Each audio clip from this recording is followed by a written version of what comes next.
మాజీ గౌరవ ముఖ్యమంత్రి కేసీఆర్ గారు ఏమన్నారంటే ఈ రుణమాఫీ ఏదైతే రాహుల్ గాంధీ గారు చెప్పిండ్రో మరి అదే విధంగా రేవంత్ రెడ్డి గారు చెప్పిండ్రో జీవిత కాలంలో కూడా వాళ్ళతో సాధ్యపడదని చెప్పిండ్రని చెప్పి కూడా ఈ సందర్భంగా తెలియజేస్తా ఉన్నా.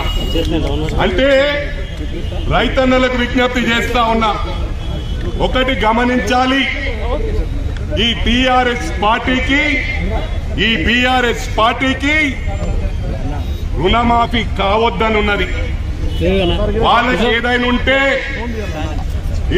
ఈరోజు ప్రజలు ఇచ్చిన తీర్పు ఈ ప్రభుత్వానికి మంచి సూచనలు ఇవ్వచ్చు. ఏదైనా ఉంటే మా గౌరవ ముఖ్యమంత్రి గారికి సజెషన్స్ ఇవ్వచ్చు.